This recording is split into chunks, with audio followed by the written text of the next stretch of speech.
आशुतोष शशांक शेखर चंद्रमौली चितंबर, कोटि कोटि प्रणाम शंभु कोटि नमन दिगंबर। निर्विकार ओमकार अविनाशी तुम्ही देवादिदेव, जगत सर्जक प्रलय करता शिवम सत्यम सुंदरा। निरंकार स्वरूप कालेश्वर महायोगीश्वरा, दयानिधि दानीश्वर जय जटाधार अभयंकरा। शूलपाणि त्रिशूलधारी औगड़ी बाघंबरी, जय महेश त्रिलोचनाय विश्वनाथ विशंभरा। नाथ नागेश्वर हरो हर पाप साप अभिशाप तम, महादेव महान भोले सदा शिव शिव शंकरा। जगतपति अनूर कति भक्ति सदैव तेरे चरण हो, क्षमा हो अपराध सब जय जगति जगदीश्वरा।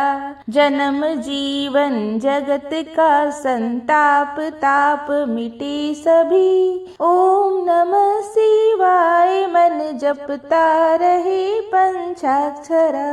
आशुतोष शशांक शेखर चंद्रमौली चितंबरा, कोटि कोटि प्रणाम शंभु कोटि नमन दिगंबरा। कोटि नमन दिगंबरा, कोटि नमन दिगंबरा।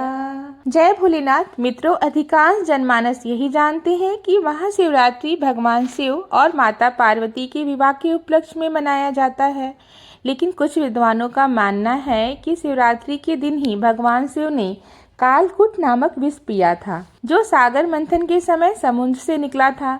परंतु शिव पुराण में एक शिकारी से जुड़ी कथा का वर्णन किया गया है।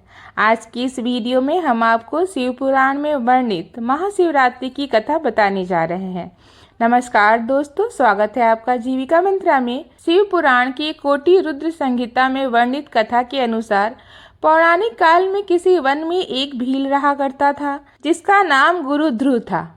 उसका परिवार बड़ा था।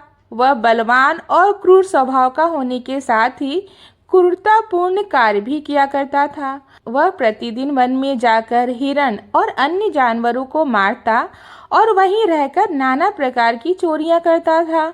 उसने बचपन से ही कभी भी कोई शुभ कार्य नहीं किया था। इस प्रकार वन में रहते हुए उस दुरात्मा भील का बहुत समय बीत गया। तदंतर एक दिन बड़ी सुंदर और शुभकारक शिवरात्रि आई, किंतु वह दुरात्मा घने जंगल में निवास करने वाला था, इसलिए उस व्रत के बारे में वह नहीं जानता था। उसी दिन उस भील के माता पिता और पत्नी भूख से व्याकुल होके उससे खाने की मांग करने लगे।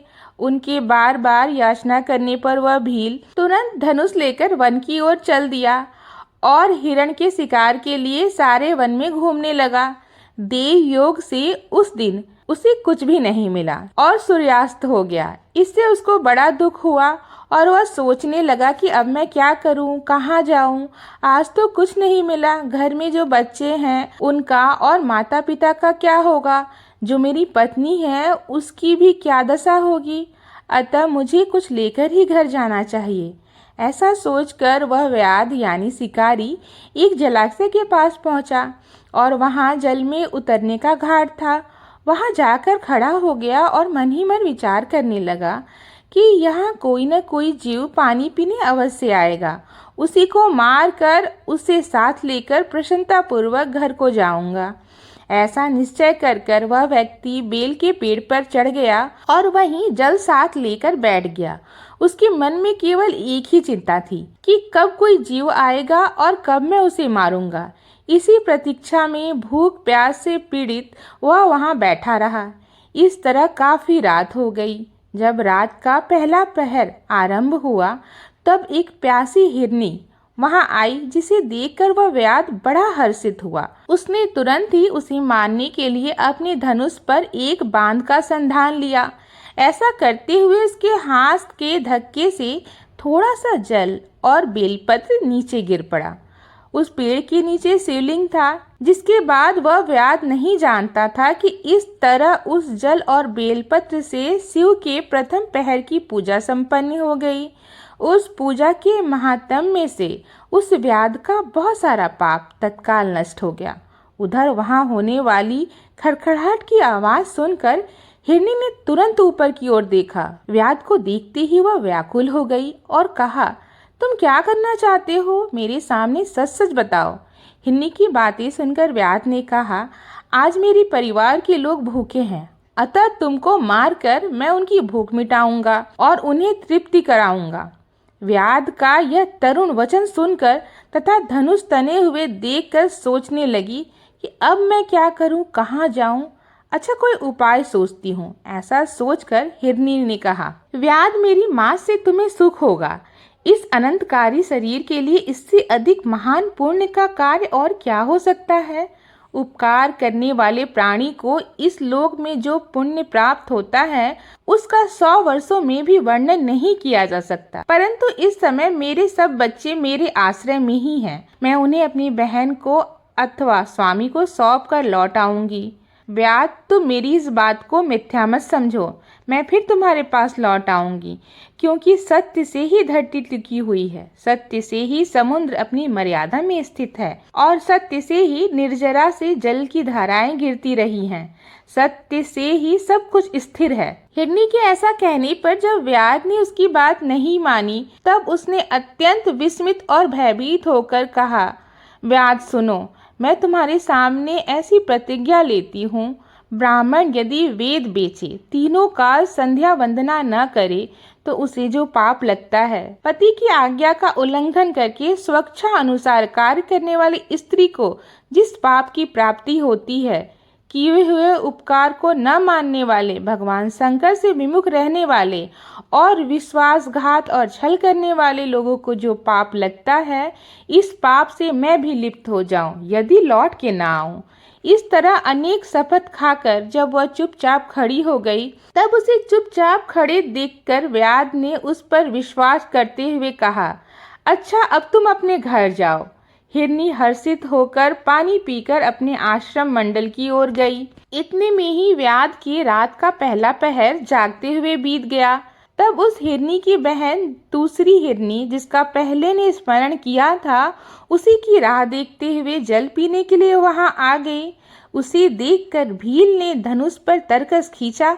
ऐसा करते समय पुनः पहले की भांति भगवान शिव के ऊपर जल और बेलपत्र गिर गए। उसके द्वारा परमात्मा शिव की दूसरे पहर की पूजा भी संपन्न हो गई। आवाज सुन हिरनी ने व्याध को देखा और पूछा, क्या कर रहे हो? व्याध ने पूर्ववत उत्तर दिया, मैं अपने भूखे कुटुंब को तृप्त कराने के लिए तुझे मारूंगा। यह सुन हिरनी बोली, मेरा देह धारण करना सफल हो गया, क्योंकि इस नित्यंत शरीर के द्वारा उपकार होगा, परंतु मेरे छोटे छोटे बच्चे हैं, अतः मैं एक बार जाकर उन्हें अपने स्वामी को सौंप दूं, फिर तुम्हारे पास लौट आऊंगी। हिरनी की बात सुनकर व्याध बोले, मुझे तुम्हारी बात पर विश्वास नहीं है, मैं तुम्हें मारूंगा, इसमें संशय बिल्कुल भी नहीं है। व्याध की बातें सुनकर हिरनी भगवान विष्णु की शपथ खाती हुई बोली, व्याध, जो कुछ मैं कहती हूँ उसे सुनो। यदि मैं लौट कर ना आऊं तो अपना सारा पुण्य हार जाऊं, क्योंकि जो वचन देकर उससे पलट जाता है वह अपने पुण्य को हार जाता है।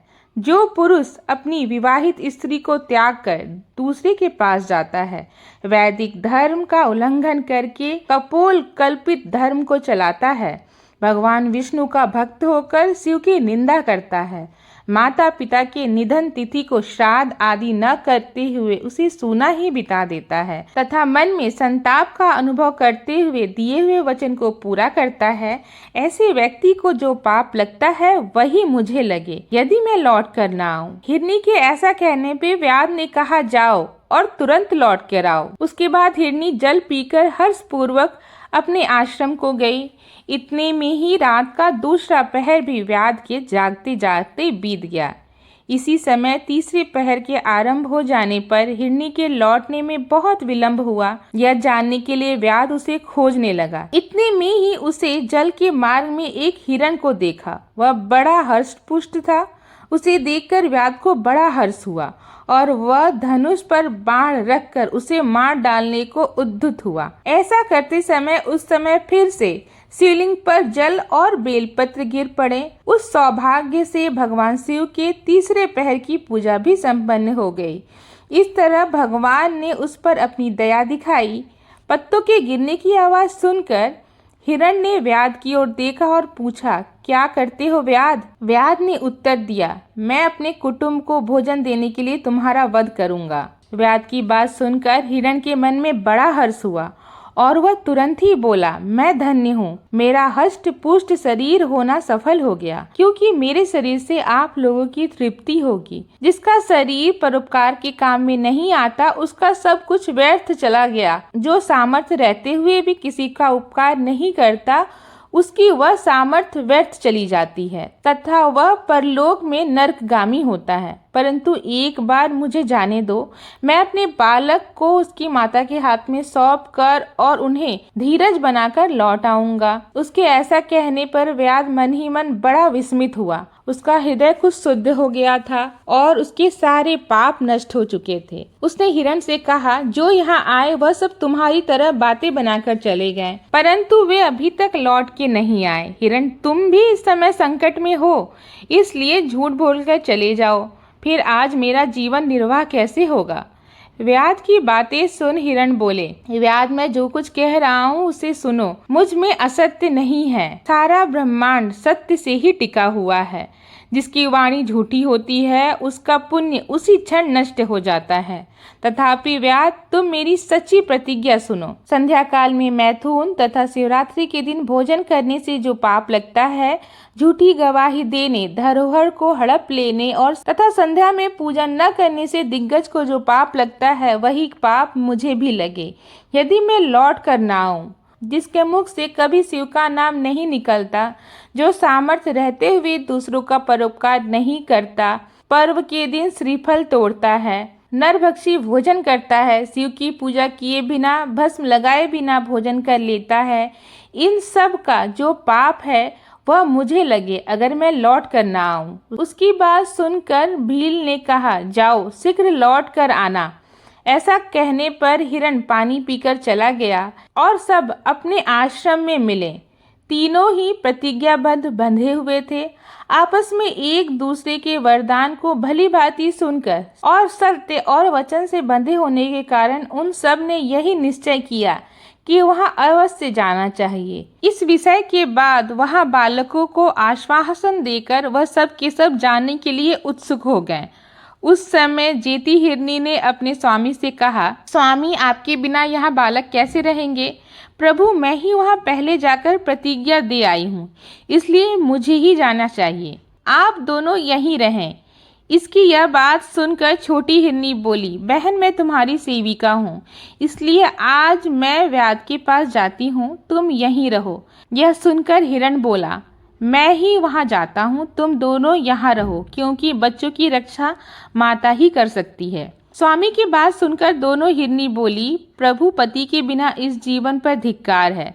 तब उन सब ने अपने बच्चों को सांत्वना दिया, उन्हें पड़ोसियों के हाथ सौंप दिया और स्वयं शिकारी जिस स्थान पर था वहाँ जाने लगे। माता पिता को जाते देख सभी बच्चे उनके पीछे पीछे चले गए। बच्चों ने सोचा, अब जो माता पिता की गति होगी वही हमारी भी होगी। जब व्याध ने सभी को एक साथ आते हुए देखा तो उसे बड़ा हर्ष हुआ। उसने धनुष पर बाण रखा। उसी समय पुनः जल और बेलपत्र शिवलिंग के ऊपर गिर गया, जिससे शिवलिंग के चौथे पहर की पूजा भी संपन्न हो गई। उस समय व्याध का सारा पाप तत्काल भस्म हो गया। इतने में ही दोनों हिरनियों ने कहा, शिरोमणि, शीघ्र कृपा करके हमारे शरीर को सार्थक करो। उनकी आवाज सुनकर व्याध को बड़ा विस्मय हुआ। शिव पूजा के प्रभाव से उसको दुर्लभ ज्ञान प्राप्त हो गया। उसने सोचा, यह हिरण ज्ञानहीन पशु होने पर भी धन्य है, जो ज्ञानहीन होकर भी अपने शरीर से परोपकार करना चाहते हैं। लेकिन धिक्कार है मेरे जीवन को कि मैं अनेक प्रकार के कुकृतियों से अपने परिवार का पालन करता रहा हूँ। अब उसने अपने बांध को रोक लिया और हिरणों से कहा कि वे सब धन्य हैं तथा उन्हें वापस जाने दिया। उसके ऐसा करने पर भगवान शंकर ने प्रसन्न होकर तत्काल ही उन्हें दिव्य स्वरूप के दर्शन करवाए और उसे सुख समृद्धि का वरदान देकर गुह नाम प्रदान किया। मित्रों, यही वह गुह था जिससे भगवान राम ने मित्रता की थी। महाशिवरात्रि की यह कथा यही समाप्त होती है। अगर आपको पसंद आई हो तो ज्यादा से ज्यादा लाइक करें, शेयर करें। साथ ही ऐसी पौराणिक कथाओं के बारे में जानने के लिए आप हमारे चैनल को तत्काल सब्सक्राइब कर लें। फिलहाल के लिए बस इतना ही। धन्यवाद।